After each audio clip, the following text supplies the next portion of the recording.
서론 부분 읽어보세요. 우리는 지난 시간에 누가 우리를 대적하기를 살펴봤습니다. 본문 말씀은 성도들의 궁극적인 견인우리에 대한 두 번째 도전을 다루고 있습니다. 우리를 향한 하나님의 사랑이 적어지거나 변화되어서 완전히 없어져 버리는 일이 있는가 하는 것입니다. 이 문제는 우리의 전체 구원이 하나님의 사랑에 달려있기 때문에 가장 중요한 문제 중에 하나입니다. 만일 하나님의 사랑이 변할 가능성이 있다면 우리는 불확실성의 상태에 빠지게 됩니다. 우리를 향한 하나님의 사랑은 어떤 경우에도 전할 수 없다는 것을 아는 것보다 중요한 것이 없습니다. 사도가 여기서 그 문제를 다루고 있습니다. 오늘 우리는 아들을 내어주신 하나님의 관계로 공부하겠습니다. 네. 오늘은 하나님 사랑의 변동 가능성에 대해서 살펴보겠습니다. 자, 첫 번째 문제 읽어보세요. 본문 42절을 읽으십시오. 사도 바울의 논증을 일관적인 관점에서 살펴보겠습니다. 오늘 본문에서 사도가 의도하고 있는 목적은 무엇입니까? 네.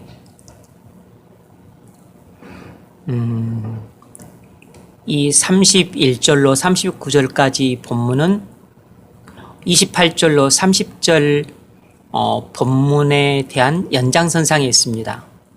28절로 30절 본문은 성도의 견인 교리를 말하고 있습니다.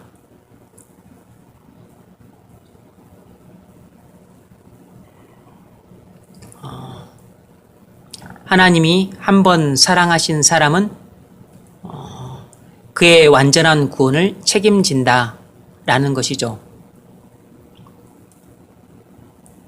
이것에 대해서 사람들이 반대하기도 하고 의심하기도 합니다. 그래서 사도 바울은 그런 반대 의견과 의심을 잠재우기 위해서 이것을 질문을 통해서 다시 논증을 합니다. 로마서 5장, 6장, 7장, 8장에서 바울이 논증하고자 하는 바는 이신칭의 구원의 절대적인 확실성입니다. 믿음으로 말미암아 의롭다함을 받은 성도의 구원은 절대적으로 안전하다는 것을 입증하는 것이 주된 목적입니다. 그것을 위해서 사도 바울은 5장 1절에서 그러므로 우리가 믿음으로 의롭다함을 받았은즉 그리스도로 말미암아 하나님과 더불어 화평을 누리자, 이렇게 이신칭의 구원의 절대적인 확실성을 긍정적으로 이야기했습니다. 그리고 6장, 7장에서는 그것을 부정적 측면에서 다시 한번 논증을 했습니다. 그리고 8장 전반부에서 그것을 다시 긍정적으로 논증을 했습니다. 이제는 그리스도 예수 안에 있는 자에게는 결코 정죄함이 없다. 그리고서 이제 이 전체적인 주제, 그리고 28절로 30절에서 말했던 하나님의 그 사랑은 결코 변하지 않는다 라는 이 성도의 궁극적인 견인교리, 이것에 대한 성도의 궁극적인 견인교리와 이신칭의 구원의 절대적인 확실성에 대한 이 전체 주제를 31절로 39절에서 부정적 측면에서 다시 한번 입증을 합니다.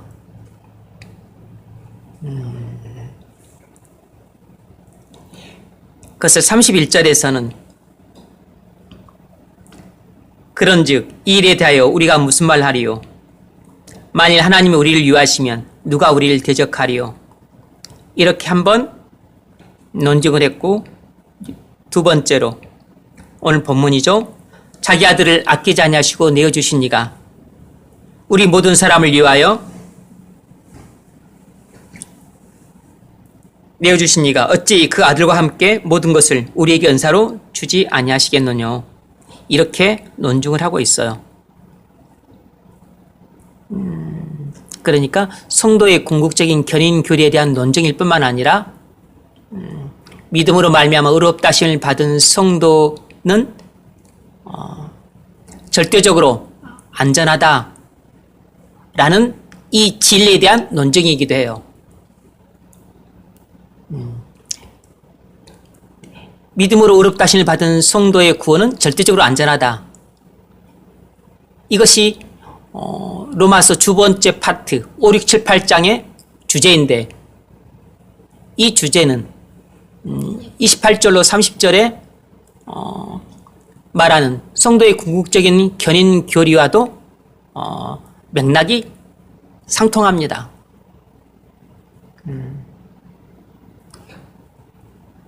한번 하나님의 사랑을 입어 구원받은 성도는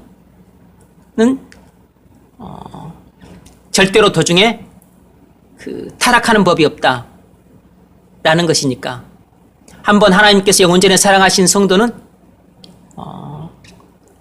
구원은 영원히 안전하다라고 하는 것이 성도의 궁극적인 견인 교리니까 같은 뜻입니다. 28절로 30절에 대한 논증이자 5, 6, 7, 8장 전체에 대한 논증을 지금 31절, 32절 그리고 39절까지 하고 있는 겁니다.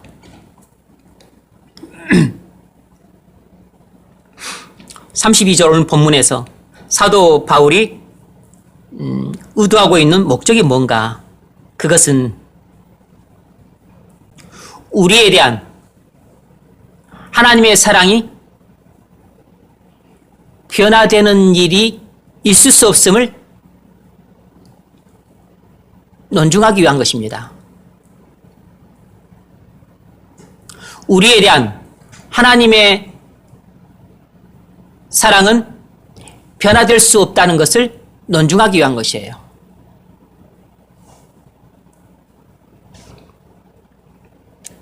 우리에 대한 하나님의 사랑의 변동 가능성은 전혀 없는 것입니다.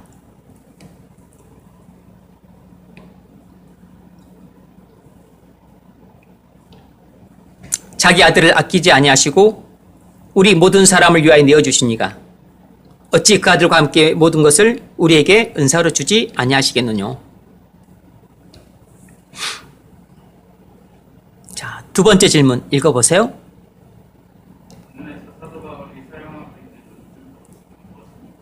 네. 이 논증 방식을 아는 것은 재미있는 일이죠.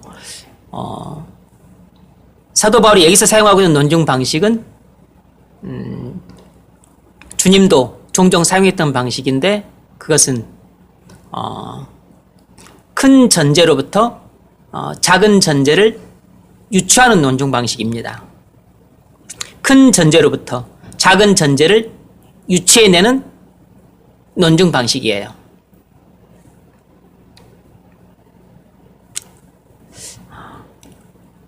로마서 5장 8절로 10절 읽어보세요. 집에서 예배하시는 분들은 클라우드에 자료 올려놨으니까 자료 보시면서 예배하십시오. 우리가 죄인되었을 때 그리스도께서 우리를 위하여 죽으시고 하나님께서 우리에 대한 자기의 사랑을 확증하십니다. 그러면 이제 우리가 그리스도 말미암아 의롭다 하심을 받았으니 더 그로 말미암아 기도하심에서 구원을 받을 것이니 또 우리가 원수되었을 때에 그의 아들의 죽으심으로 말미암아 하나님과 화목하게 되었음들 화목하게 된 자로서는 또 그의 살아나심으로 말미암아 구원을 받을 것입니다. 아멘. 그냥 보면 이것이 무슨 논증 방식인지 알 수 없습니다. 유심히 보셔야 돼요. 8절과 9절이 큰 전제로부터 작은 전제를 유추해내는 논증 방식입니다. 우리가 아직 죄인 되었을 때 그리스도께서 우리를 위하여 죽으심으로 하나님께서 우리에 대한 자기의 사랑을 확증하셨느니라. 이것이 큰 전제예요. 우리가 과거에 죄인 되었을 때 그리스도께서 우리를 위하여 죽으심으로 하나님께서 죄인 된 우리에 대한 자기의 사랑을 확증하셨다. 그러면 이제 지금은 우리가 그의 피로 말미암아 의롭다 하심을 받은 상태에 있어요. 과거에는 죄인 된 상태였었는데 아들을 주심으로 하나님께서 죄인 된 우리에 대한 하나님의 사랑을 확증을 하셨어요. 그런데 지금은 믿음으로 말미암아 의롭다함을 받아 하나님의 자녀가 된 상태예요. 더욱 그리스도로 말미암아 진노하심에서 구원받을 것이 아니냐 하는 것입니다. 큰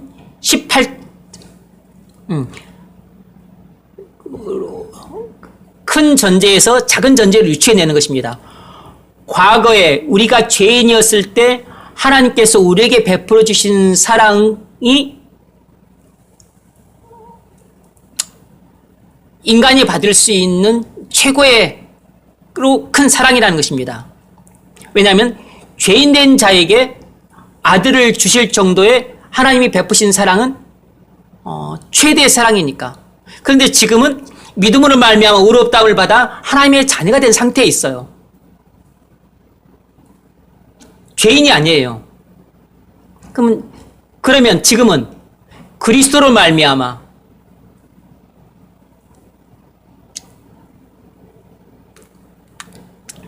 믿음으로 의롭다함을 받아 하나님의 자녀가 된 상태에서는 하나님이 우리를 얼마나 사랑하시겠냐는 것이에요. 죄인 되었을 때도 아들을 주실 만큼 하나님이 우리를 그렇게 크게 사랑하셨는데 지금은 믿음으로 의롭다함을 받아 하나님의 자녀가 된 상태에 있는 우리에 대한 사랑이 얼마나 크겠냐는 거예요. 당연히 그리스도로 말미암아 하나님의 진노하심에서 우리가 구원받을 것이 확실하다는 것입니다. 큰 전제에서 작은 전제를 유추해내는 방식입니다. 그런데 놀라운 것은 8절에서 이것을 또다시 한번 반복을 해요. 죄송합니다. 10절에서 이걸 또다시 한번 반복을 합니다. 곧 8, 9절을 다시 요약한 것입니다. 우리가 원수 되었을 때 그의 아들의 죽으심으로 말미암아 하나님과 화목하게 되었은즉 이것이 큰 전제예요. 화목하게 된 자로서는 더욱 그의 살아나심으로 말미암아 구원을 받을 것이니라. 이것이 작은 전제입니다. 과거에 우리가 원수 되었을 때 아들의 죽으심으로 말미암아 하나님과 화목하게 되는 큰 사랑을 받았다. 그런데 지금은 이미 하나님과 화목한 상태에 있는 하나님의 자녀인 상태인데, 그리고 그리스도 죽지 않고 그리스도도 지금 살아계신 상태에 있다면 우리가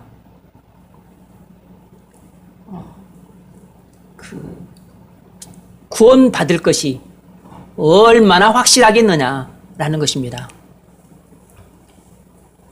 우리가 하나님의 원수된 상태에서도 그리스도의 죽으심으로 말미암아 화목하게 되는 구원을 얻었는데, 아니 이미 지금은 화목한 상태에 있고 그리스도도 계시기 때문에 우리의 구원이 얼마나 확실하겠느냐. 이것에 비하면 이것은 훨씬 더 큰 것입니다. 하나님이 우리에게 훨씬 더 크고 어려운 일을 행하셨어요. 우리를 위해서 크고 어려운 일을 행하셨는데 이보다 작고 쉬운 일을 하지 않을 수 없다는 것입니다. 우리가 이렇게 큰 우리의 구원을 위해 작은 일을 행하실 것은 너무나도 당연하다는 것입니다. 우리가 하나님의 원수 되었을 때 아들을 주시면서까지 우리를 구원하셨다면, 세 번째 문제 읽어보세요. 우리 사도 바울에서 하나님 사랑의 약과 가능성을 제시하고 그 가능성을 철저하게 부인하는 논증을 하고 있습니다. 이와 같이 논증을 하는 이유가 무엇입니까? 네.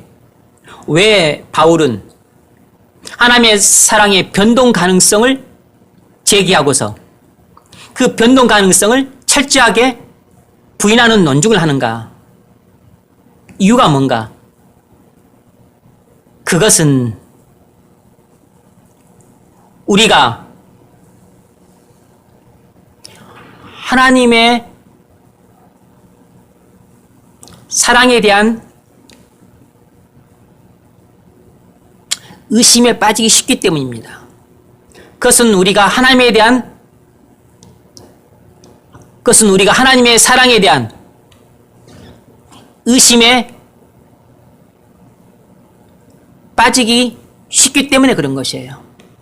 우리는 연약해서 끈떡하면 하나님의 사랑을 의심해서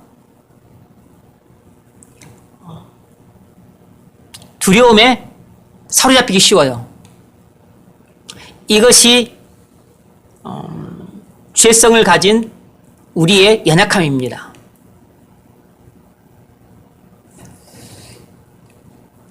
사단은 언제나 우리 마음속에 하나님의 사랑을 의심하게 만들어서 우리를 불안에 떨게 만듭니다.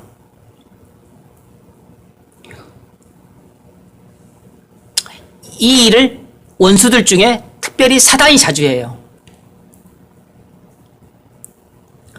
우리는 우리 죄성 때문에 이런 생각을 하기도 하지만 우리는 의식하지도 못한 상태에서 사단이 슬그머니 찾아와서 우리에 대한 하나님의 사랑을 의구심을 품게 만들어서 그래서 우리를 불안에 떨게 만들고 그리고 혼란에 빠뜨려요.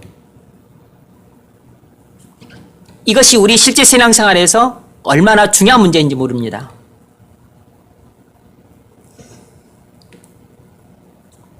하나님의 사랑을 의심하기 시작하면 우리는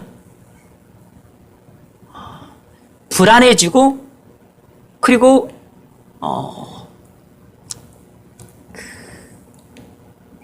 마음이 혼란스러워져요. 그리고 믿음의 손이 약해집니다.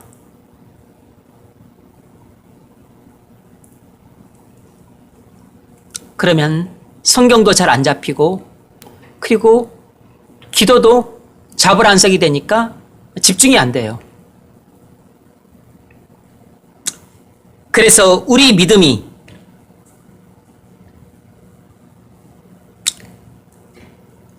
희미해지기 쉬워요. 하나님의 사랑에 대해서 일단 의심이 일어나고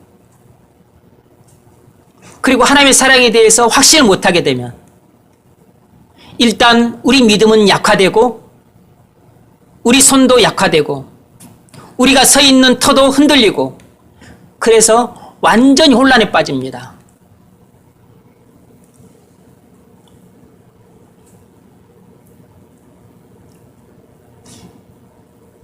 그래서 우리가 이렇게 믿음이 힘해진 상태에서 이제 우리를 지탱해 줄 뭔가 견고한 닻이 되는 말씀이 있어야 되는데 그런 게 없고 그냥 일반적인 이런 진술에 기초한 우리의 믿음이 이런 일반적인 진술에 기초해 있다면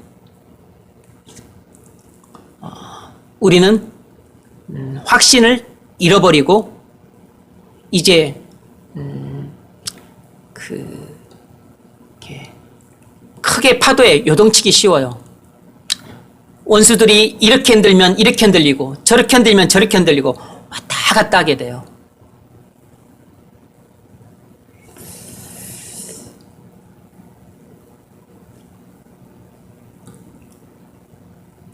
그렇게 되면 교회는 나와도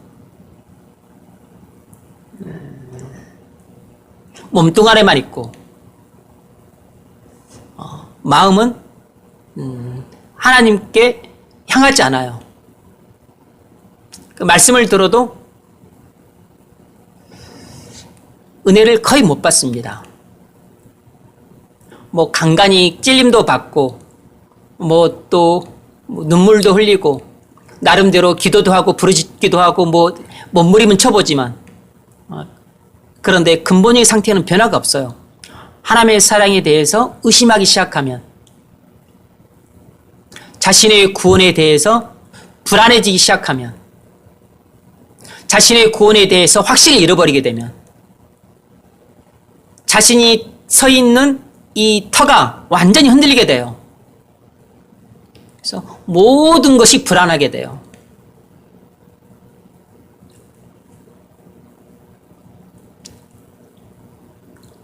그 사람은 하나님과 친밀한 교제도 그 사람은 상실하게 됩니다. 하나님과 진정한 의미에서 교통도 안 돼요. 하나님과 당연히 동행한 사람도 이제 잃어버리게 되고, 그래서 하나님과 관계가 이미 깨져 있는 상태가 됩니다.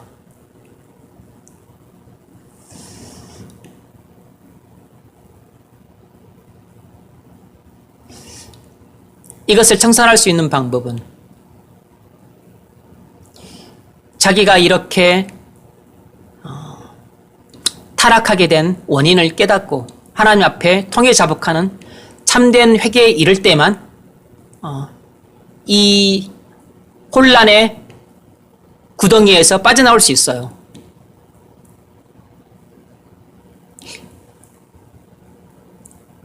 이런 전기가 없으면 이 상태는 오래 갑니다.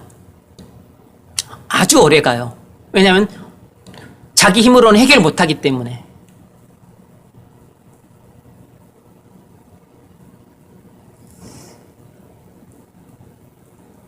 그래서 살았다는 이름만 가졌을 뿐 죽은 상태로 살게 됩니다. 유명무실한 그리스도인으로 살게 돼요.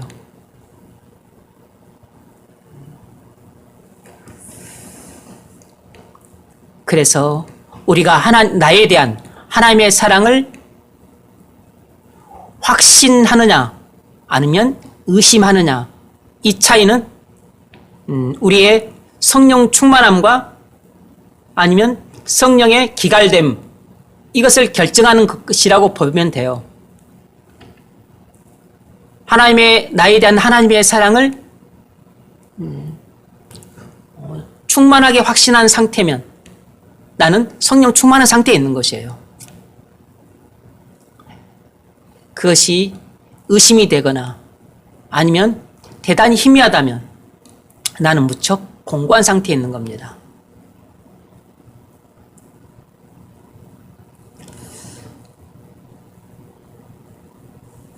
그래서 이 32절이 중요한 겁니다. 네 번째 문제 읽어보세요. 사도 바울은 이 질문을 언제나 사실과 교리에 기초하고 있습니다. 20세기 중반 독일과 유럽에서 사도의 방식과는 다른 공존 방식을 개발했었습니다. 그것들은 무엇입니까? 네. 사도 바울의 논증은 사실과 교리에 기초하고 있어요.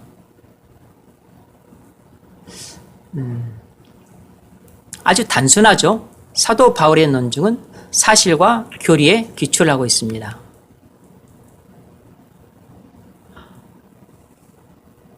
아들을 우리 모든 사람을 위해 아끼지 아니하고 내어주신 이가 어찌 그 아들과 함께 모든 것을 우리에게 주시지 않겠느냐. 단순한 진술이지만 십자가에 달리신 그리스도, 이건 사실이죠. 그리고 또 성도의 궁극적 견인교리라는 이 십자가의 구속이라는 사실과, 그리고 성도의 견인교리라고는 이 교리의 기초에서 우리에 대한 하나님의 사랑의 영원함을 논증하고 있어요. 그러니까 사실과 교리의 기초에서 바울은 하나님의 사랑의 변동 불가능성을 논증하고 있는 것입니다. 그런데 이렇게 논증하지 않는 무리들이 있습니다. 그 대표적인 무리가 20세기 중반에 나왔던 불트만이라고 하는 사람이에요. 첫 번째가 바로 독일의 불트만이라고 하는 신학자입니다. 불트만과 그 추종자들이 했던 논증 방식이에요. 그것이 뭐냐면 핵심은 비신화화와 실존주의적 해석입니다. 그들은 이렇게 말했어요. 성경에는 신화들이 나온다. 예컨대 그리스도의 동정녀 탄생, 그리스도의 부활, 천국, 천사, 마귀, 기적 등. 우리는 현대적인 세계관에 비추어 봤을 때 이런 신화들을 받아들일 수 없다. 그래서 자유주의 학자들은 성경에서 이런 신화들을 제거했다. 그래서 역사적인 예수만을 찾으려고 시도했다. 그렇게 해서 그들은 성경의 내용과 신앙을 협소하게 만들었다. 이 불트만이 이 19세기 자유주의 신학자들의 이런 역사적 예수를 추구했던 경향을 비판하고 있는 것이에요. 우리는 그들과 달리 신화들을 제거하지 않고 그 신화들을 실존적으로 해석한다. 그래서 성경 말씀이 사실이 아니어도 관계없다. 그리스도께서 동정녀 탄생했는지 안 했는지 상관없다. 그리스도께서 육체적으로 부활하셨는지 안 했는지 그것도 상관없다. 우리는 그것을 실존적으로 해석해서 진리로 믿으면 된다. 이렇게 주장을 했어요. 이것도 상당히 독특한 그 견해입니다. 과거 8세기, 9세기 이 자유주의 신학자들은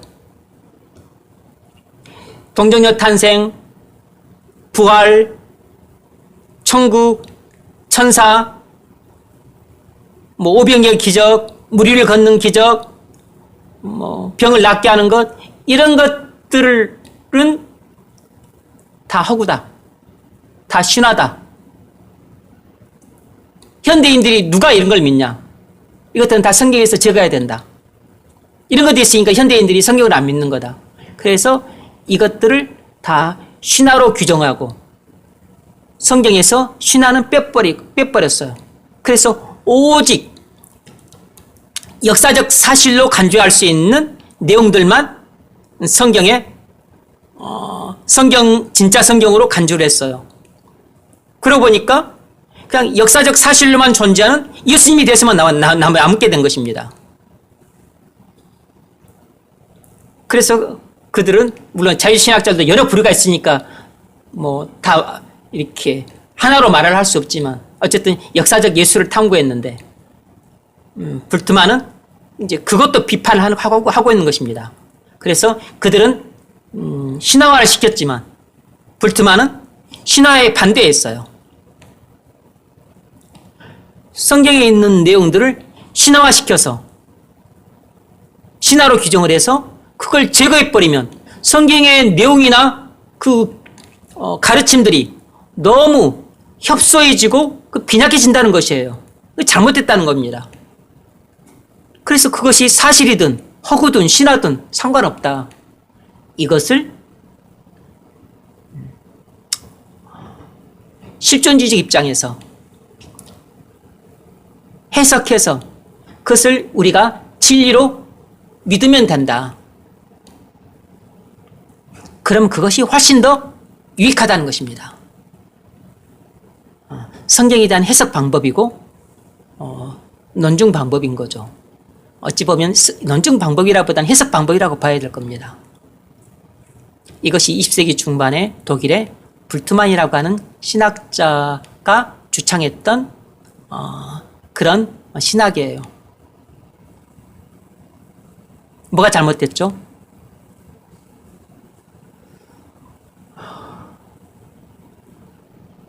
바울의 논증은 사실의 기초에서 논증을 하고 있다는 겁니다. 성경의 모든 논증은 사실의 기초에서 논증하고 있어요.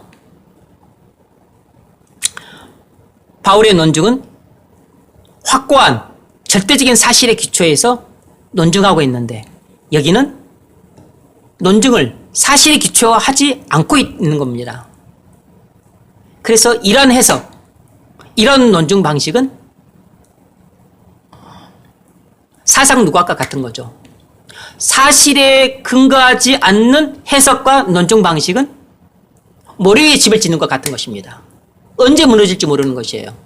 그러니까 오늘날 누가 불트만을 따르는 그런 신학적 해석 방법을 추종하는 사람들은 오늘날 없어요. 사상 누각이었던 거죠. 두 번째로 20세기 중반에 영국에서는 이런 경향이 있었습니다. 교리는 전혀 중요하지 않다. 이런 사상이 유행을 했어요. 교리는 전혀 중요하지 않다. 복음적인 교단에서 아주 일반적인 경향을 띄었습니다. 교리는 전혀 중요하지 않다. 우리는 신학자가 아니라 복음적인 사람들일 뿐이다. 우리 선조들은 신학에 너무 빠져서 그 결과 서로 너무 분리되는 일이 많았다. 우리는 그런 오류를 피해야 된다. 이렇게 주장을 했어요. 그래서 이 20세기 중반 이 영국에서 나타난 일단의 복음주의자들의 신앙은 교리에 기초하지 않았던 겁니다.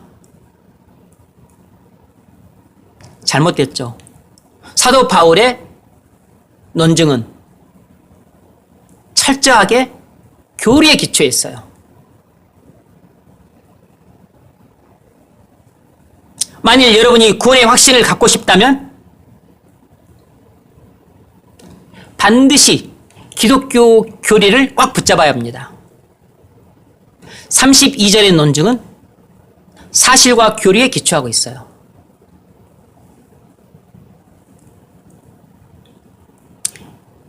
예수님의 십자가 죽음이라고 하는 사실과 그리고 성도의 궁극적 견인이라고 하는 교리에 기초해 있다고. 여러분 신앙은 무엇에 기초를 하고 있죠? 불트만처럼 성경의 내용이 사실이든 허구든 뭔 상관이냐? 그것을 실존주의적으로 해석해서 진리를 믿는 게 중요하지. 여러분은 이런 입장입니까? 아니면 교리는 무시한 채 무조건 예수 그리스도를 믿기만 하면 된다는 이런 맹목주의적인 신앙에 기초를 하고 있습니까?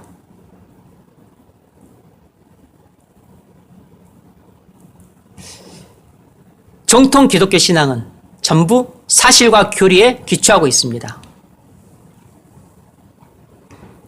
바울은 사실과 교리에 기초해서 하나님의 사랑의 변동 가능성이 전혀 없다는 것을 논증하고 있어요. 그러므로 우리 신앙도 반드시 사실과 교리에 기초해야 되는 것입니다. 적용 질문 읽어보세요. 여러분의 신앙은 사실과 교리에 기초하고 있습니까? 네. 우리의 신앙은 철저하게 사실과 교리에 기초하고 있어야 됩니다. 성경의 내용이 허구다, 허구일 수도 있다, 신화일 수도 있다, 가짜일 수도 있다, 틀릴 수도 있다. 만일 한 가지라도 이렇게 물러서게 된다면 그것은 뚝에 구멍이 생기는 것과 같은 것입니다.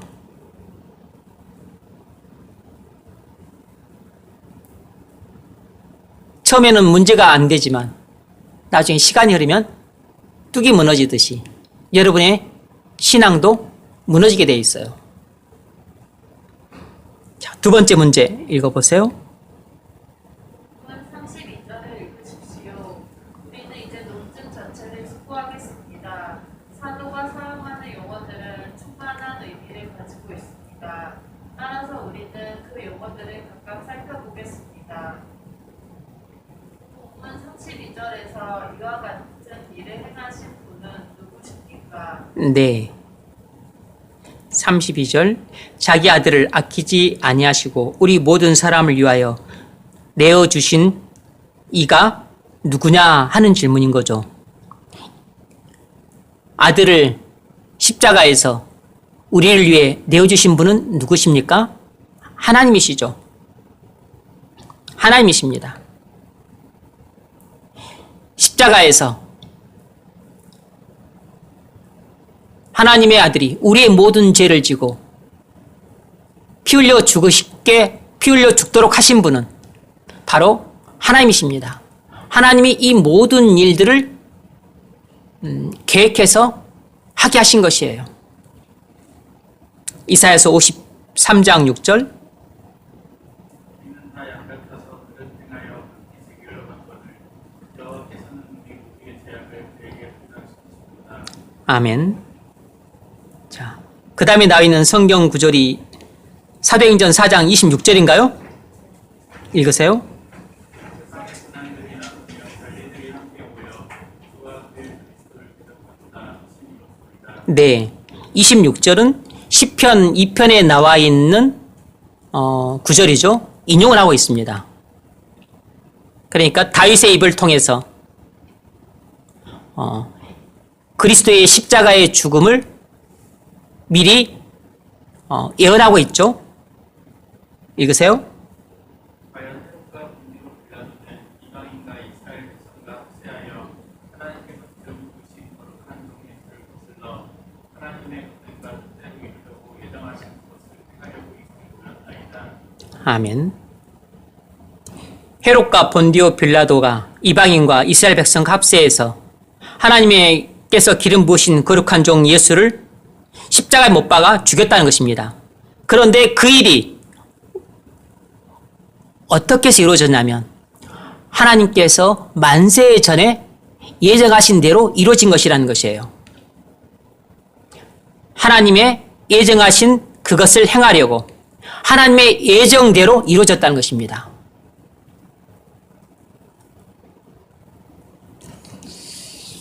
자, 두 번째 문제 읽어보세요.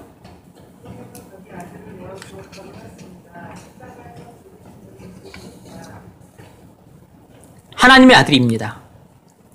십자가에서 우리 죄를 대신 속죄하고 죽으신 분은 하나님의 아들이세요. 하나님께서 아끼지 않고 우리를 위해 내어주신 분은 자기 독생자입니다. 자, 세 번째 문제 읽어보세요. 아끼다라는 말은 무슨 의미입니까? 네, 중요한 말입니다. 아끼다라는 말은 무슨 뜻인가? 이것은 보류하다라는 뜻입니다. 보류하다. 아브라함이 이삭을 바쳤을 때 하나님께서 아브라함에게 하신 말씀이에요. 창세기 22장에 나오죠.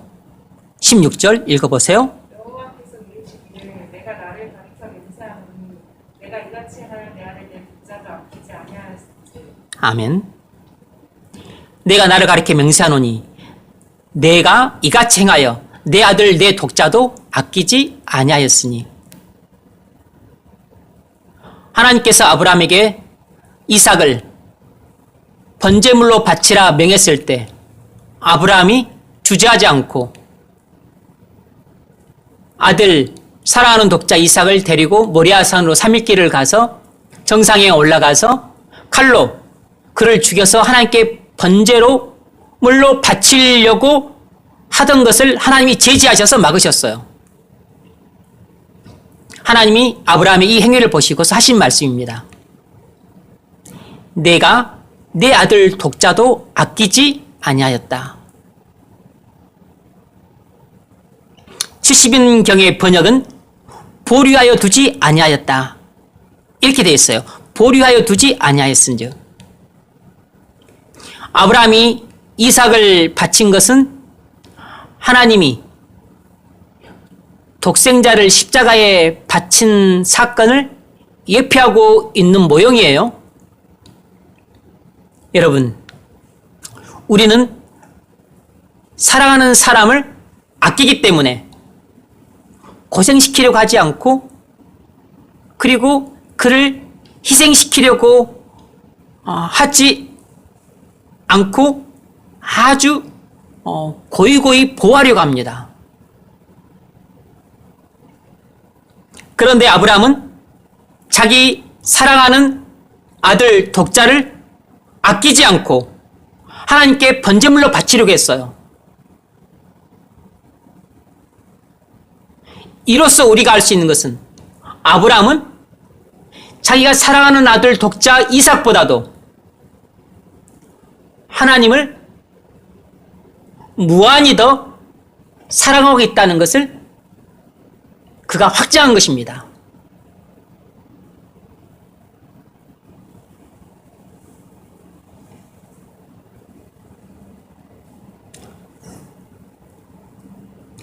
하나님은 나를 위해 자기 독생자를 아끼지 않으셨어요.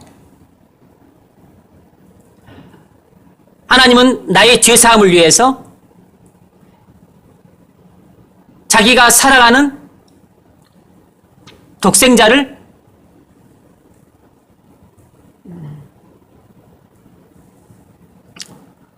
고난받게 하셨고, 그리고 십자가에서 나를 위한 희생 제물로 삼으셨어요.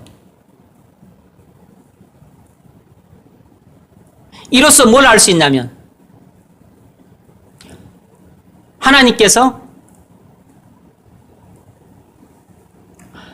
자기가 하나밖에 없는 사랑하는 독생자를 나를 위해 고난받게 하시고 십자가에서 희생 제물로 바칠 만큼 나를 사랑하신다는 것을 확증해 준 것입니다.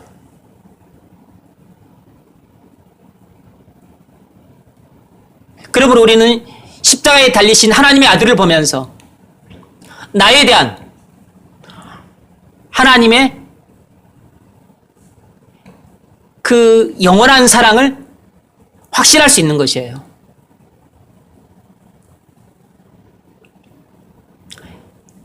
십자가에 달리신 그리스도를 보고서도 나에 대한 하나님의 사랑을 확신할 수 없는 사람은 무엇을 통해서도 그 사람은 하나님의 사랑을 믿을 수 없어요.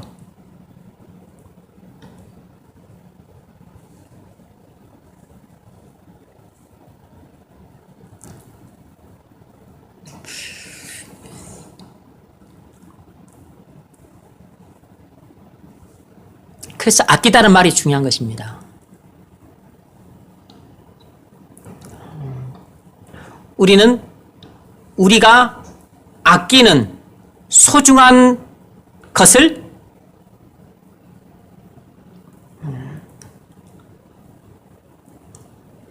사랑하지 않는 사람한테는 주지 않아요. 조금밖에 사랑하지 않는 사람한테도 주지 않습니다. 우리가 아끼는 가장 소중한 것을 우리는 가장 사랑하는 대상에게만 줘요. 이것을 줘도 아깝지 않다고 생각될 만한 사람에게 주는 것입니다. 아깝다고 생각되는 대상에게는 내가 아끼고 소중하게 여기는, 가장 소중하게 여기는 것을 줄 수가 없어요. 왜냐하면 아까우니까. 그러나 내가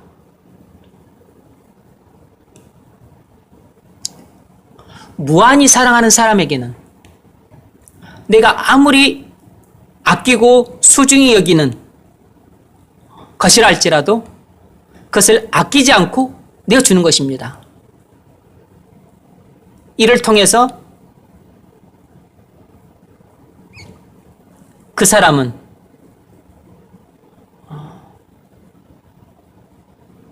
내가 자기를 사랑하고 있다는 것을 느낄 수 있죠.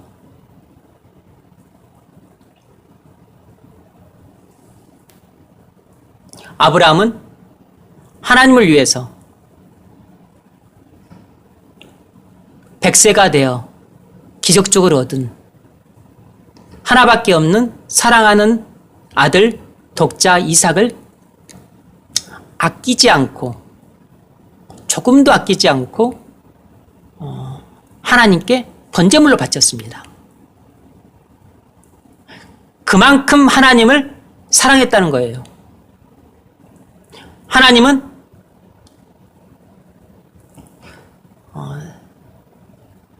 사랑하는 아들 독생자를 나를 위해 조금도 아끼지 않고 이 땅에서 온갖 고난을 받게 하시고 그리고 나의 모든 죄를 지고 십자가에서 희생 제물로 삼으셨어요.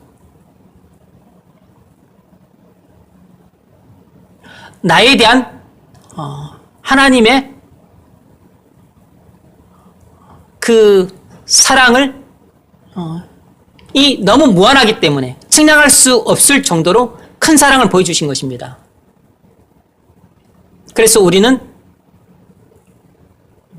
나를 위해 아들을 십자가에 매다신 그 하나님의 사랑을 보면서 나에 대한 하나님의 사랑이 얼마나 크고도 넓은가를 알 수 있어요. 하나님의 사랑을 아직도 깨닫지 못하고 있다면 그것은 여러분이 그것을 믿지 않기 때문입니다.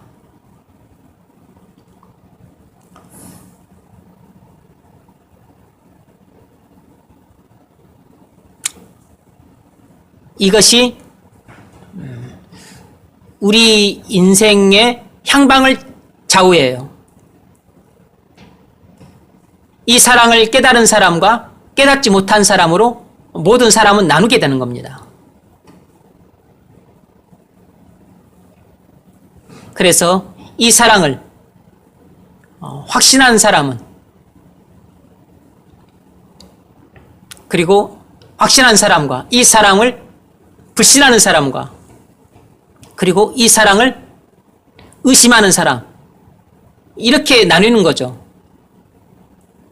그럼 불신자가 되는 것이고 신자가 되는 것이고 의심하는 사람은 혼란 속에 빠져 사는 것입니다.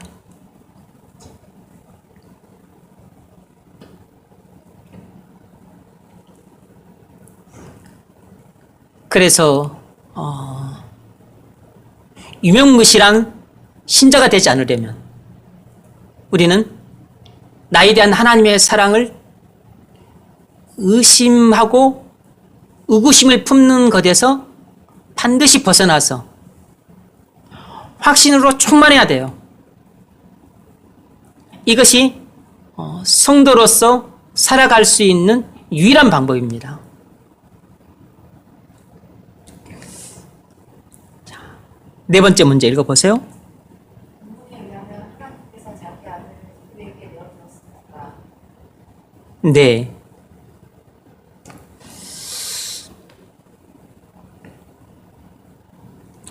하나님께서 자기 아들을 누구에게 내어주셨는가?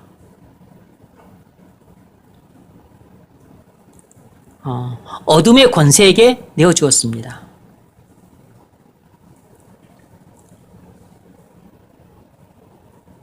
거기에 네, 제가 인용 구절 뭘 적어놨죠?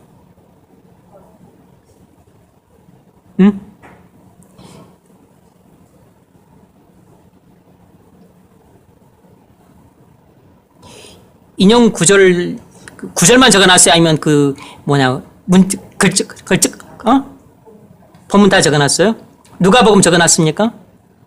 읽어보세요. 누가복음 22장 53절. 내가 날마다 너희와 함께 성전에 있을 때에 내게 청년되지 아니하였다. 그러나 이제는 너희 때요 어둠의 권세보다 하시노라. 아멘. 요한복음 14장 30절, 마태복음 27장 46절 다 적혀졌습니까? 응? 요한복음은 없고 마태복음 27장 46절 있어요? 읽으세요. 이 잔을 내게서 옮기시옵소서. 나의 네. 또 갈라디아서 3장 13절, 빌립보서 2장 8절 있습니까? 네, 다 읽으세요. 갈라디아서 3장 13절, 빌립보서 2장 8절. 그리스도께서 우리를 위하여 저주를 받는다면서 율법의 저주에서 우리를 속량하셨으니 기록된 바 나무에 달린 자마다 저주 안에 있는 자라 하였습니다. 사람의 모양으로 나타나사 자기를 낮추시고 죽기까지 고통하셨으니 곧 십자가에 죽으셨다. 네. 하나님께서 자기 아들을 누구에게 내주셨는가? 어둠의 권세에 내주셨어요. 이 세상 임금에게 내준 것입니다. 그 말은 다시 말하자면 하나님께서 자기 아들을 버리셨다는 것입니다. 영원히 단번에 버리셨다는 것이에요. 또 다른 말로 하자면 저주에 내준 것입니다. 저주에, 율법의 저주에 내주신 것이에요. 또 다른 말로 하자면 하나님의 진노의 형벌에 내주신 것이에요. 그리고 빌립보서 2장 8절에 하면 십자가에서 죽게 하신 것입니다. 십자가에서 하나님의 진노를 받았죠.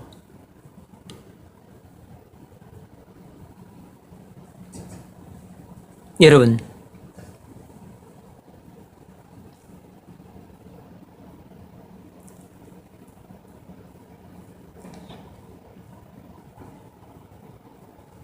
하나님이 자기 아들을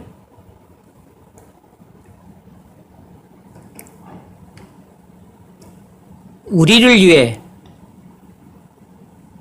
하나님의 진노에 내어준 것은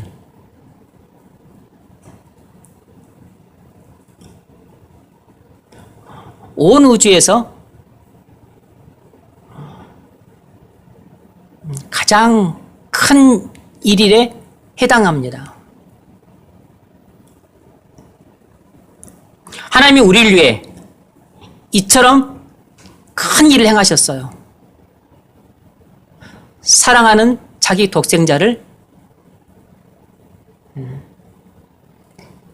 하나님의 진노의 심판에 내주셨다고.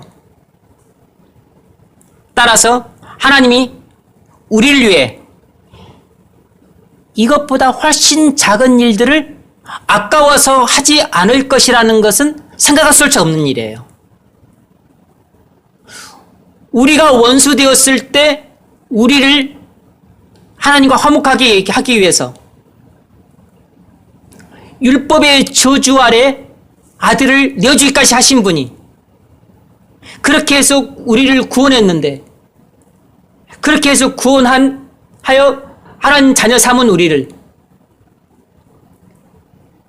우리가 구원의 길을 가다가 실수하거나 죄를 범하거나 또 아니면 넘어졌었을 때 우리를 일으키지 않고 우리를 용서하지 않고 우리를 돕지 않을 것이라고 생각한다는 것은 있을 수가 없는 일이라는 것입니다. 우리를 위해서 아들을 주기까지 가장 소중하게 여기는 것을 아끼지 않고 주셨는데 이것보다 훨씬 작은 것을 아까워서 우리를 위해 주지 않겠느냐라는 거죠. 이것은 어불성설이라는 것입니다.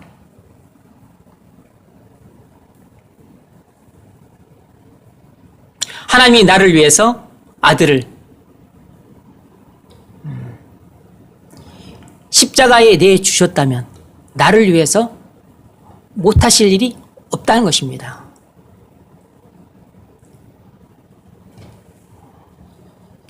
왜 사도 바울이 거의 똑같은 그 진리를 질문만 바꿔서 이렇게 계속 반복하고 있는지를 아셔야 돼요. 그것은 그만큼 나에 대한 하나님의 사랑이 얼마나 영원하고 크고 그리고 변동 불가능한 것인지를 깨닫게 하기 위해서 이렇게 6가지 질문을 하고 있는 겁니다.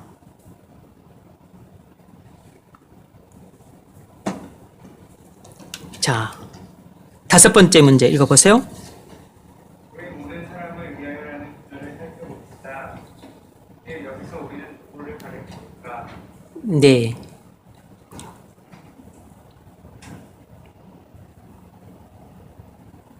자기 아들을 아끼지 아니하시고 우리 모든 사람을 위하여 내어주시니가 할 때 우리 모든 사람, 여기서 우리는 누구를 가리키는가? 우리 모든 사람을 위하여 내어주시니가, 여기서 우리는 누구를 가리키는가? 본질상 진노의 자녀를 가리킵니다. 에베소 2장 3절에 나와 있는 본질상 진노의 자녀를 가리켜요. 이건 로마서 이제 5장에 나와 있는 연약한 자를 가리킵니다. 로마서 5장 6절, 8절, 10절에 나와 있는 우리가 아직 연약할 때 기약대로 그리스도께서 경건치 않은 자를 위하여 죽으셨도다 할 때, 여기서 우리 모든 사람이란 바로 연약한 자를 가리켜요. 경건하지 않은 자를 가리킵니다. 죄인을 가리켜요. 10절에 원수를 가리킵니다. 여기서 우리는 아직 의롭다움을 받지 않은 상태에 있는 우리니까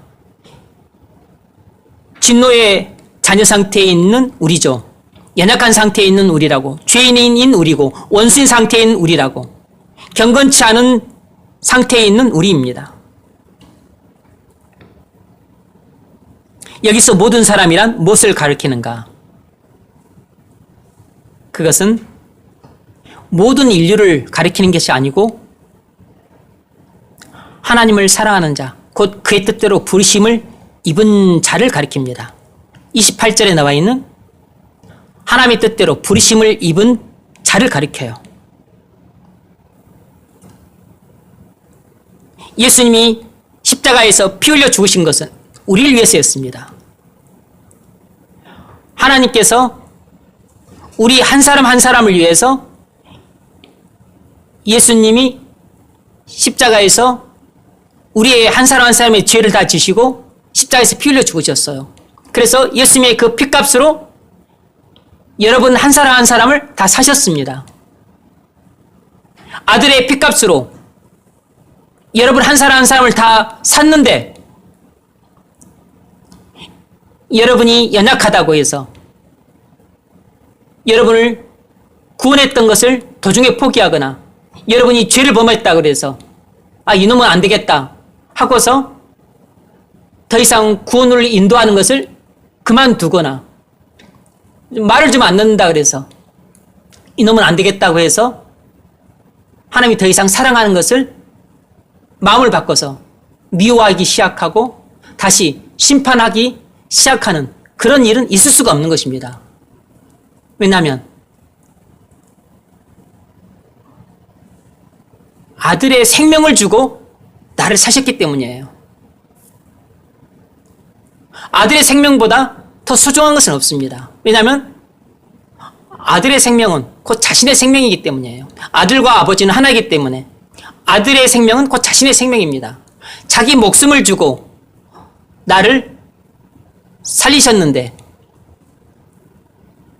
내가 넘어졌다고 해서, 내가 실수했다고 해서, 내가 죄를 범했다고 해서, 내가 큰 잘못을 했다고 해서 나에 대한 하나님의 사랑을 거둬버리고 다시 미워하기 시작한다고 하는 것은 있을 수가 없는 것입니다. 아들을 아끼지 않고 나를 위해 내어주신 분이라면 내가 도움이 필요할 때 하나님은 기꺼이 나를 도우시고 내가 인도함이 필요할 때 하나님 기꺼이 나의 인도자가 되어주시고 내가 죄를 범하고 하나님께 용서를 구할 때 하나님은 기꺼이 용서해 주신다는 것입니다.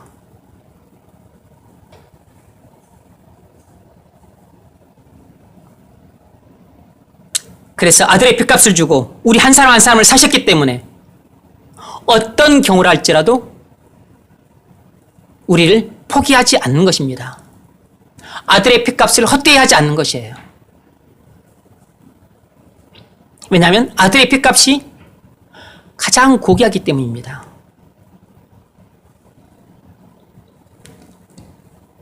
자, 6번째 문제 읽어보세요. 애는 은사로라는 말이 없지만 애미상 들어가야 합니다. 하나님은 우리 속에 있는 어떤 것을 보시고 일을 하시지 않습니다. 우리는 원수들이었고 악한 행실로 인하여 멀리 있던 자들이었습니다. 그러면 하나님께서 우리 모든 사람들을 위하여 그 일을 어떻게 하셨습니까? 네. 하나님은 우리 속에 있는 어떤 것을 보고 일하시지 않습니다. 우리는 원수들이었고 악한 행실로 인하여 멀리 있던 자들이었습니다. 그러면 하나님께서 우리 모든 사람을 위하여 그 일을 어떻게 행하셨는가? 값없이 행하셨습니다.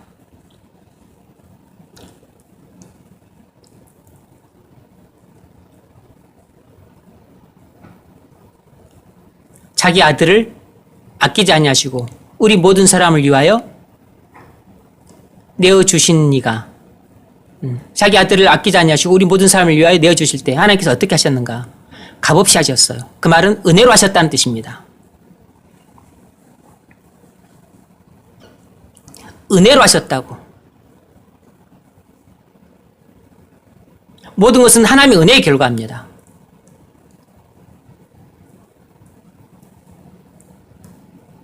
첫 번째로 이것이 바로 하나님의 사랑의 척도예요.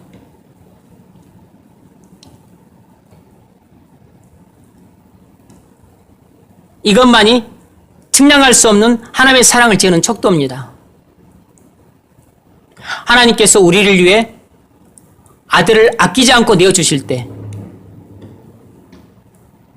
우리의 행위를 보거나 공적을 보거나 자격을 보고 행하신 것이 아니고 은혜로 행하신 것입니다. 값없이 행하셨어요. 아무 조건 없이 행하셨습니다.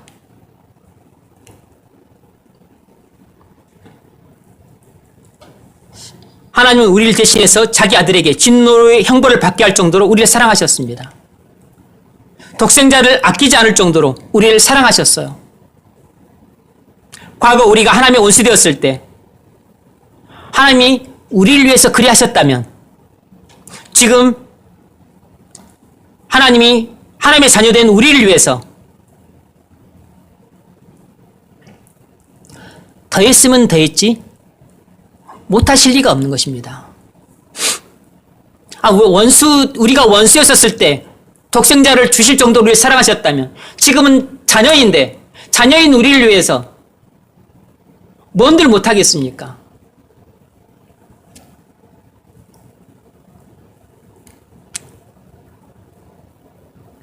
원수였을 때 우리에게 베푸셨던 사랑보다 더 베풀면 더 베풀었지 못 베풀 이유가 없는 것이에요. 원수에게도 아들을 주시는데 사랑하는 자녀인 우리에게 아들과 함께 모든 것을 은혜로 주신다는 것이에요.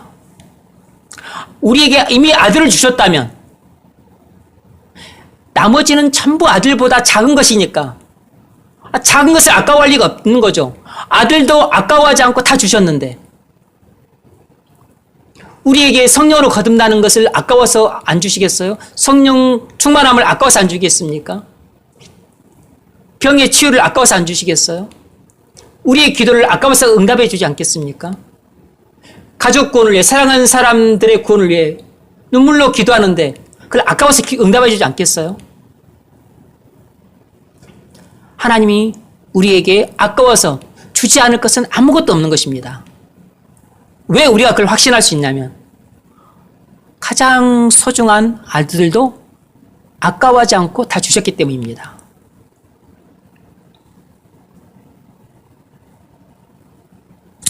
그러므로 우리를 향하신 하나님의 사랑이 절대로 변할 수 없다는 것을 확신할 수 있어요. 두 번째로 어떤 사람들은 이런 고민을 합니다. 목사님, 제가 하나님께 큰 죄를 지었어요. 어떻게 해야 되죠? 이때도 이 말씀을 기억하셔야 됩니다. 우리가 원수였을 때 지금보다 훨씬 더 큰 죄를 지었습니다. 그런데 그때도 하나님은 원수된 내게 큰 사랑을 베푸셔서 용서해 주셨어요. 아들의 십자가의 보혈로 나의 모든 흉악한 죄악과 허물들을 다 용서해 주셨습니다. 그러나 지금 우리는 원수가 아니라 아들이에요. 과거 우리가 원수였을 때도 그렇게 사랑하셨는데 지금 우리가 아들일 때는 원수일 때보다 얼마나 더 사랑하시겠어요?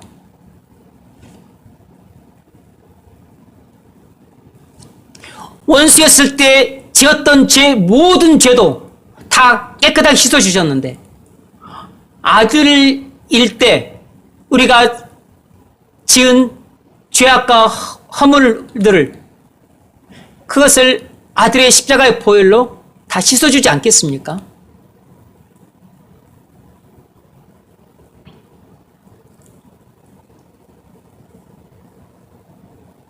여러분, 우리가 하나님의 자녀가 되었어도 심각한 죄를 상습적으로 지었을 수 있습니다. 그때 우린 하나님께 우리 죄를 용서받을 수 있을까 걱정을 해요. 근데 걱정을 하는 게 당연합니다.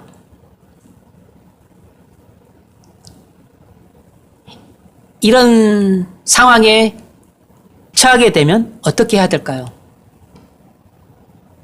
바로 오늘 본문 32절 말씀을 기억하셔야 됩니다. 자기 아들을 아끼지 아니하시고 우리 모든 사람을 위하여 내어주시니가 아들과 함께 모든 것을 우리에게 은사로 주시지 않겠느냐. 이 말씀을 기억을 해야 되는 것이에요. 과거 우리가 원수였을 때 더 큰 죄를 지었지만 하나님이 큰 사랑을 베풀어서 우리의 큰 죄를 다 용서해 주셨어요.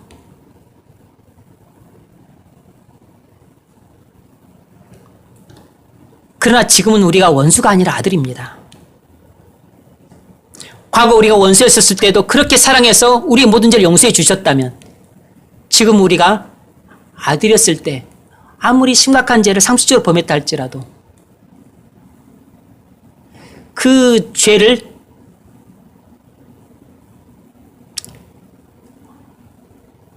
용서하지 못할 만큼 하나님은 우리를 사랑하지 않는다고 의심할 수 있겠어요? 원수였을 때도 그렇게 사랑을 해서 그 모든 흉악한 죄를 다 용서해 주셨는데 아들이 심각한 죄를 상습적으로 범했는데 이것은 용서 못해 하고 심판을 하시겠냐고. 이것도 큰 사랑으로 용서해 주고도 남는 것입니다. 물론 그에 대한 하나님의 보응이 없다는 것은 아니에요. 모든 죄에는 다 보응이 있어요. 그리고 때에 따라서는 죄악에 대한 하나님의 징계가 따르기도 합니다. 용서한다 그래서 징계가 없다는 뜻은 아니에요. 또 징계하고는 별도로 또 보응이 따르게 되어 있습니다. 그러나 어떤 심각한 죄라도 자녀인 우리가 하나님께 용서를 구할 때 하나님은 아무리 우리가 심각한 죄를 상습적으로 범했다 할지라도 하나님은 우리 죄를 용서해 주십니다. 왜냐하면 자녀인 우리를 사랑하시니까. 원수였을 때도 사랑해서 우리 죄를 용서해 주셨는데 자녀인 우리를 더 사랑하시죠. 그러니까 우리 죄를 용서해 주십니다. 그리고 이미 우리의 죄는 십자가에서 하나님이 이미 다 용서하셨어요. 그것을 우리가 믿음으로 다시 확신하는 겁니다.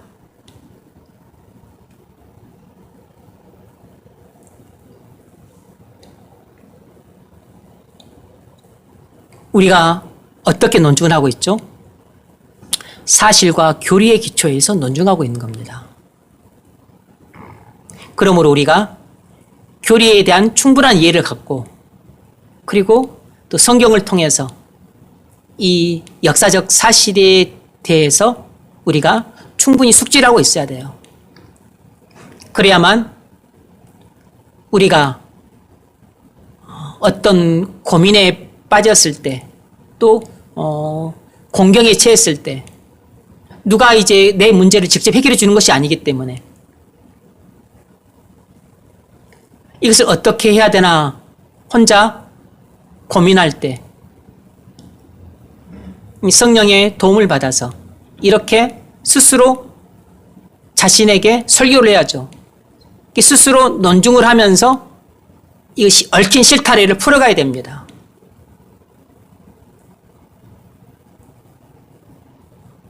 전전긍긍 하기만 하지 자기 문제를 해결 못한다면 말씀을 여러분이 잘 이해를 못한 겁니다. 성경 공부를 제대로 못한 것이에요.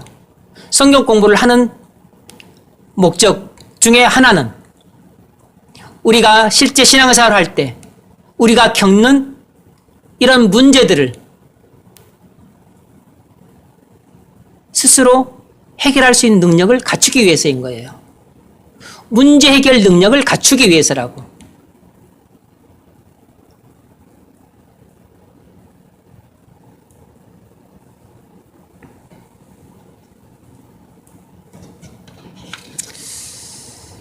자, 적용 질문 읽으십시오. 여러분은 구원의 확신을 갖고 있습니까? 여러분의 아들을 아끼지 않고 여러분을 위해 내어주신 하나님께서 아들과 함께 본 것을 여러분에게 주시는 것을 믿습니까? 여러분은 여러분의 소극적인 권위를 믿습니까? 네.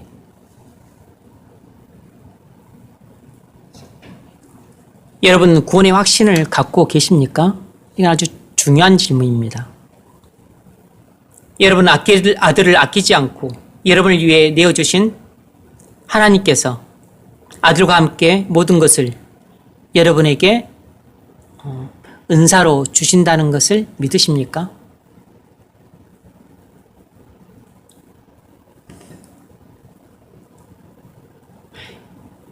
잘 생각해 보면 우리가 이것을 의외로 믿지 않고 있다는 것을 발견하게 돼요.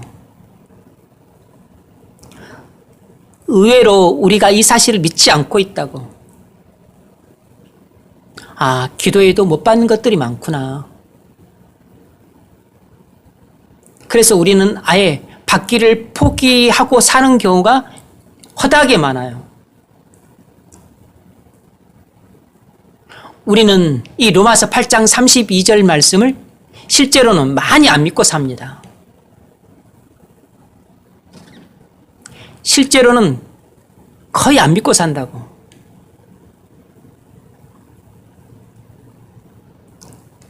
막연하게 내가 성도니까 믿고 사는 것으로 착각하고 있을 뿐입니다. 그러나 실제로 구체적으로 이 말씀을 확신하지 않아요. 아들을 아끼지 아니하고 우리 모든 사람을 위하여 내어주신 이가 아들과 함께 모든 것을 우리에게 은사로 주지 아니하시겠느냐. 이 말씀을 우리가 정말로 믿으면 기적이 일어납니다.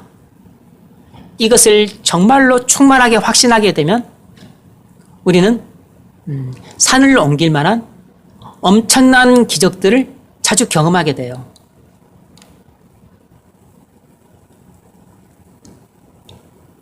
물론 많은 사람들이 믿죠. 아주 희미하게 믿어요. 아주 희미하게 믿습니다. 아니면 아주 일부분만 믿습니다. 자기가 이런 것은 되겠다 싶은 정도, 자기 생각 분량만큼 있습니다. 손톱만큼 믿고 티끌만큼 있는 것이에요. 이 말씀을 있는 그대로 충분히 믿지 않는 거죠. 그러니까 기도를 안 하는 겁니다. 믿으면 기도를 할 텐데 믿음이 없으니까 기도를 안 하는 것이에요. 믿지 않으니까 기도할 마음이 안 생기는 것입니다. 믿음이 있으면 소망이 생기고 소망이 있으면 기도를 하는데 믿지를 않으니까 소망이 없고 소망이 없으니까 기도할 의욕이 안 생기는 것이에요. 그래서 기도를 안 하는 겁니다. 기도를 두세 번 하다가 그만두는 것도 믿음이 약화되니까 기도할 의욕이 안 생기는 것입니다. 처음에는 믿음이 생겨서 소망을 갖고 기도를 했다가 하루 이틀 지나고 난 다음에 또 믿음이 바닥에 나니까 또 기도가 중단되는 것이에요. 그래서 이 로마서 8장 32절 말씀을 정말로 믿는 사람이 거의 없다는 겁니다. 이것을 문자 그대로 충만하게 확신하는 사람은 태산을 옮길 만한 그런 놀라운 기적들을 경험할 수 있어요.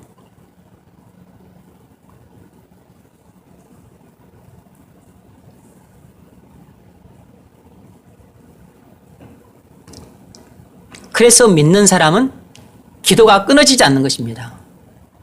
그래서 믿는 사람은 기도를 놓을 수가 없는 것이에요.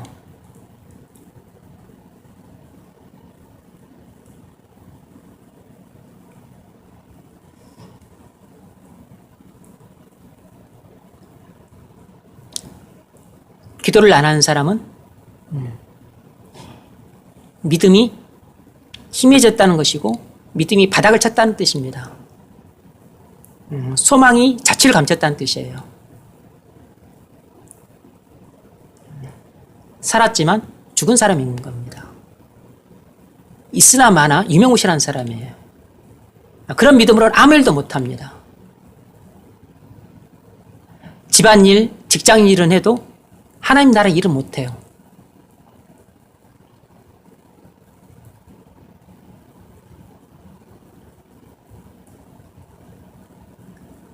그리고 문제는 기도를 안 하면 또 믿음이 안 생겨요. 그러니까 믿음이 없는 사람이 또 기도를 안 하죠.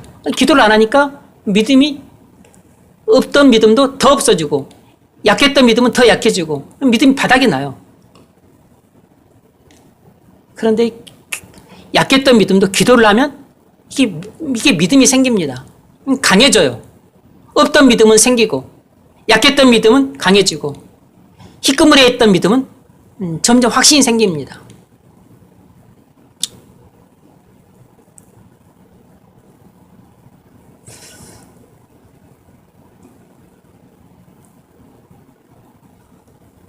그래서 기도를 안 하고 사는 사람들은 절대로 믿음으로 살 수가 없습니다.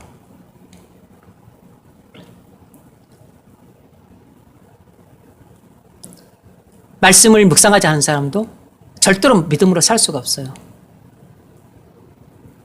성경을 배우지 않는 사람도 믿음이 성장하지 않습니다. 말씀을 묵상하고 말씀을 배우고 그리고 말씀을 꾸준히 들어야 믿음이 생기죠. 믿음은 말씀을 들어야 생기는 것이에요. 로마서 10장 17절 말씀. 그러므로 믿음은 들음에서 나며 믿음은 들음에서 난다 그랬어요.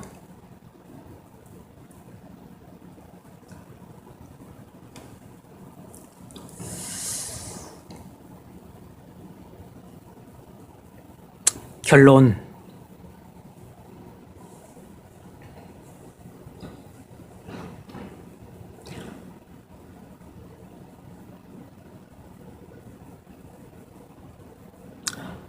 하나님이 자기 아들을 내어준 것은 온 우주에서 가장 큰 일이에요. 왜냐하면 가장 아끼고 사랑하는 자기 독생자를 내어주셨기 때문입니다. 근데 누구를 위해 내어주셨는가? 나를 위해 내어주신 것이에요.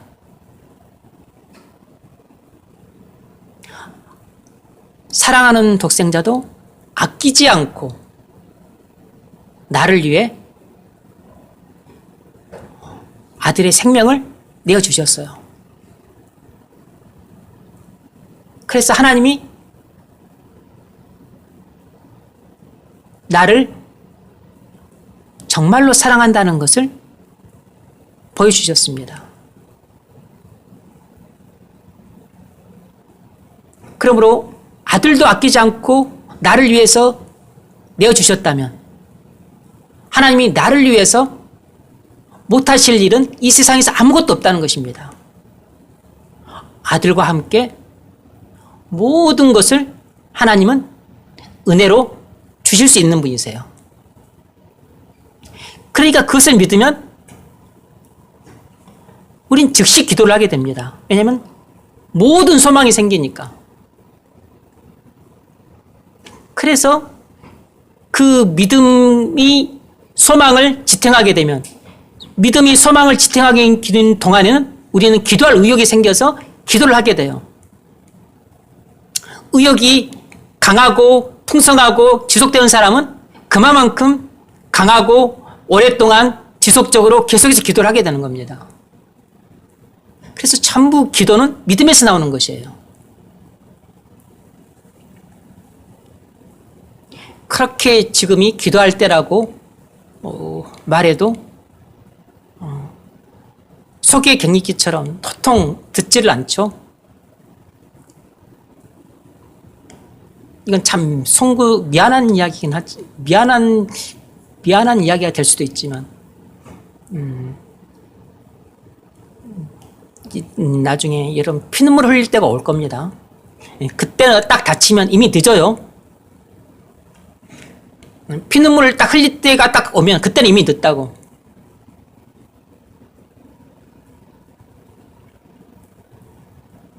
병이 걸렸다. 그러면 이미 딱 그때는 늦은 것입니다. 사고가 났다. 그러면 이미 딱 늦은 것이에요. 일이 터졌다. 그러면 이미 늦은 것이라고.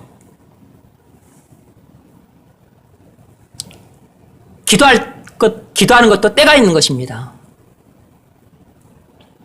순종하는 것도 때가 있는 것이에요. 나는 말씀을 안 듣니까 이제 하나님이 나를 두드러 패서 그때 또 나는 말씀을 내가 순종하게 될지도 모르지. 아닙니다, 여러분. 하나님이 고난의 방망이로 여러분을 두들겨 패도 그때 잠시 순종하는 척하지. 정말로 회개하고 돌아오는 사람은 극소수예요. 두들겨 맞고도 회개를 안 해요. 대다수는 두들겨 맞고도 회개를 안 합니다. 두들겨 맞으면 회개할 것 같죠?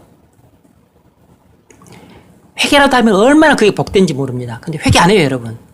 두들겨 맞아도 회개 안 합니다. 남들이 다 고난 당하면 회개하고 돌아올 거라고 생각하지만 천만의 말씀이에요. 안 그래요.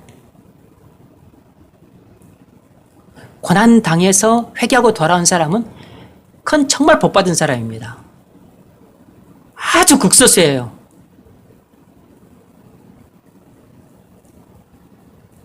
그래서 고난받아도 잠시 그때 반짝할 뿐이지 다시 제자로 돌아갑니다. 그래서 그렇게 망하든지 아니면 고난 연거푸 와서 고난 때문에 망하든지 그렇게 대부분 망해요. 대부분 망하지 회개하고 돌아오지 않습니다.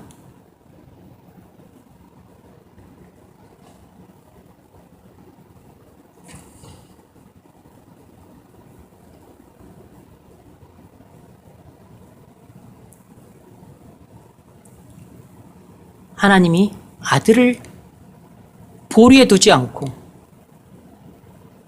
나를 위해 기꺼이 십자가에 내주셨다면 하나님은 나를 위해 모든 일을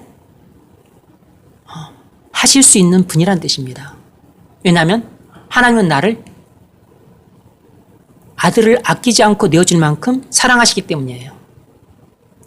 그 사랑을 믿어지는 것이 그것이 복입니다.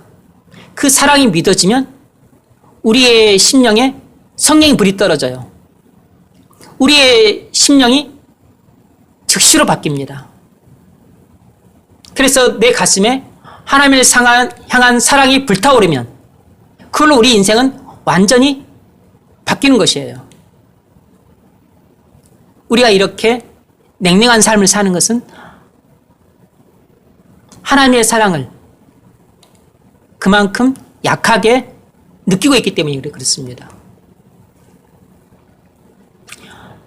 하나님의 사랑이 내 마음에 뜨겁게 불같이 부어지면 우리도 하나님을 향한 사랑이 뜨겁게 불타오르기 때문에 건조하거나 냉랭해질 수가 없어요. 그래서 충만해지는 것입니다. 성령의 불길 때문에 우리가 충만해진다고.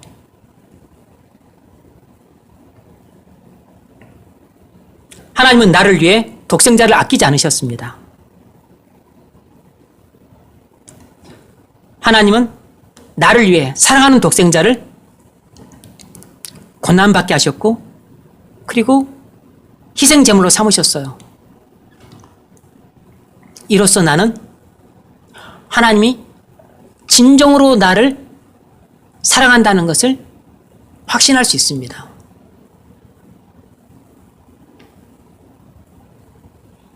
나에 대한 하나님의 사랑을 정말로 믿는 사람은 어떻게 바뀔까요? 바뀝니다. 나는 하나님을 위해 이제는 나를 아끼지 않습니다. 하나님의 영광을 위해 나의 몸을 희생 제물로 바쳐요. 하나님이 맡기신 사명을 위해 나는 자원해서 기쁨으로 고생하고 희생하고 죽습니다. 이로써 내가 하나님을 얼마나 사랑하는가를 확증하게 돼요.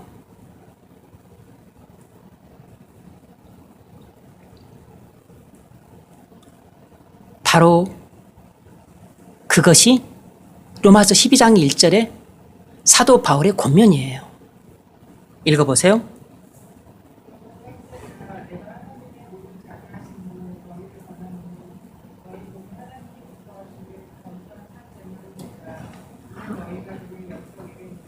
아멘. 사도 바울이 이렇게 우리에게 온 마음을 다해 그렇게 강권하는 것이 뭐냐면 우리 몸을 하나님께 희생 제물로 바치라는 것입니다. 그런데 이것은 우리가 어떨 때만 이렇게 살 수 있죠? 하나님이 나를 위해 아들을 모든 고난을 받게 하시고 그리고 십자가에서 제물 삼으셨다는 것을 깨달았을 때입니다. 그래서 아들을 아끼지 않고 나를 위해 십자가의 희생 제물을 삼을 정도로 사랑하신다는 것을 내가 확신할 때 내게서 자동적으로 하나님에 대한 나의 사랑도 그렇게 반응을 하는 것이에요. 이건 명령해서 되는 게 아닙니다. 국가가 명령해서 되는 게 아니에요. 목사가 권면해서 되는 게 아닙니다. 아버지가 부탁해서 되는 게 아니에요. 이것은 내게서 일어나는 자동적인 반응입니다. 나는 나를 위해 독생자를 아끼지 않고 내어주신 하나님 아버지를 위해 이제는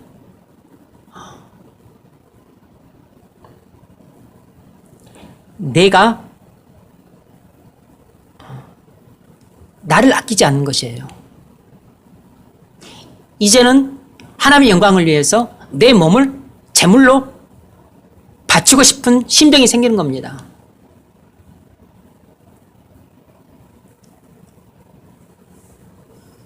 주님이 나를 위해서 기꺼이 고난받으시고 수모를 받으시고 영광과 존귀와 찬송을 버리시고 그리고 사람이 되시고 십자가에서 죽으셨으니까 이제는 내가 주님을 위해서 내 몸에 고난을 받고 희생을 하고 그리고 나도 주님을 위해 기꺼이 목숨을 바치리라 하는 이런 사랑하는 마음이 생기는 것이에요.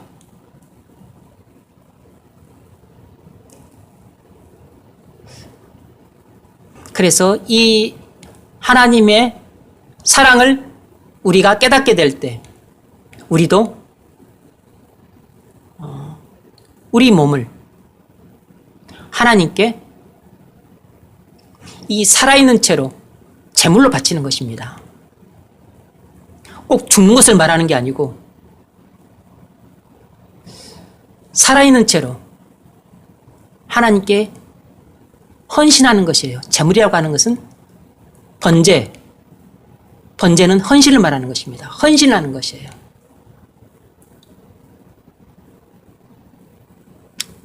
이것을 바울은 이는 너희에 드릴 영적 예배니라 그랬습니다. 영적 예배라고 하는 것은 신령한 예배라는 거죠. 예배에 참석해서 예배하는 것은 의식적 예배고 일상생활에서 이렇게 사는 것은 신령한 예배예요. 지금 여러분은 예배에 참석해서 의식적으로 예배를 하고 있는 것이에요. 그런데 바울은 일상생활에서 우리가 이렇게 살라는 것입니다. 이것이 바로 삶으로서의 예배입니다. 이것이 바로 신령한 예배라고.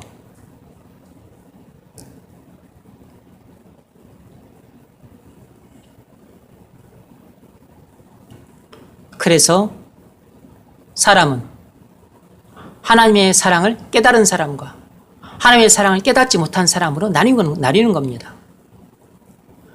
하나님의 사랑을 깨닫지 못하면 평생 자기를 사랑하며 살게 돼요. 그리고 하나님의 사랑을 깨닫게 되면 우리 몸을 하나님을 사랑하기 때문에 산 제물로 바치려고 하는 겁니다. 그래서 우리는 나를 즐겁게 하기 위해서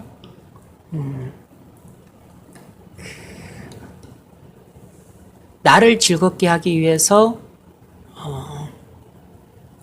다른 사람을 희생시키는 삶을 살 건지 아니면 하나님을 즐겁게 하기 위해서 내가 제물이 되는 삶을 살 것인지 이렇게 나뉘게 되는 겁니다.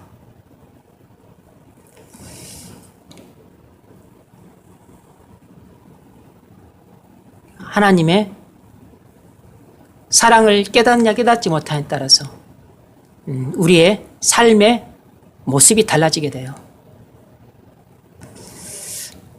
저와 여러분은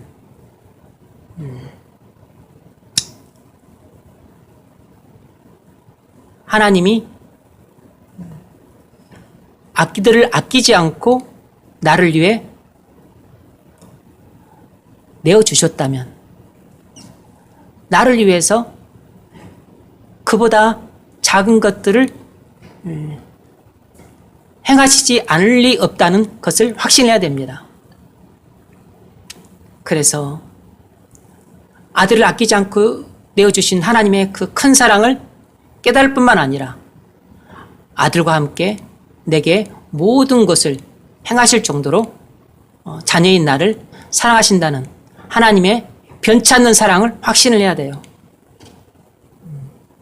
그럴 때 우리가 우리 몸을 하나님을 기쁘시게 하기 위해 제물로 바치게 됩니다. 그래서 헌신은 사랑에서 나오는 것이에요.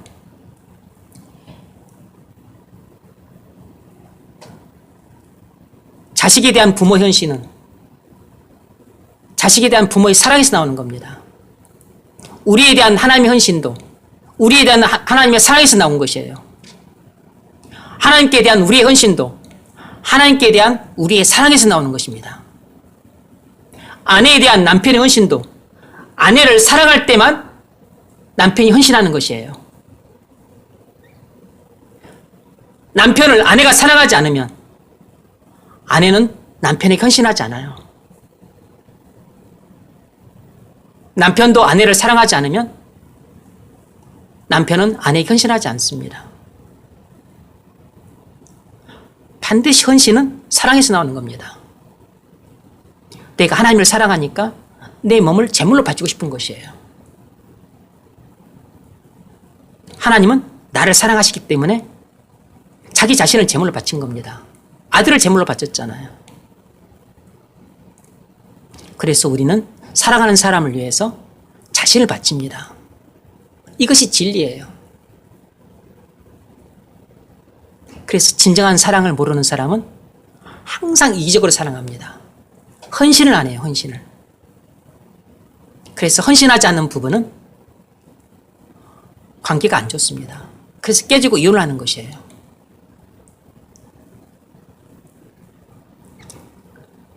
헌신할 준비가 안 돼 있으면 결혼하면 안 됩니다. 그건 원수가 되고 지옥이 되는 것이에요.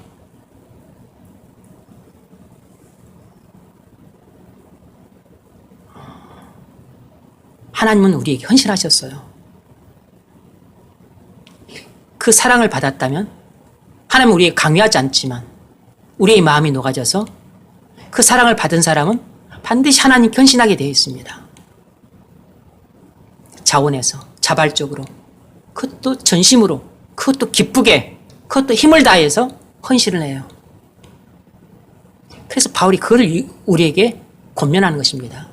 그러므로 형제들아, 내가 하나님의 모든 자비하심으로 너희를 권하노니 너희 몸을 하나님이 기뻐하시는 거룩한 산 제물로 드리라. 이는 너희의 드릴 영적 예배니라. 저 여러분이, 그리고 우리 교회의 모든 권속들이 아들을 아끼지 않고 내어주신 하나님의 큰 사랑을 믿음으로 우리도 하나님을 위해서 우리 몸을 바치는 그런 헌신이 있기를 주의 이름으로 축원합니다.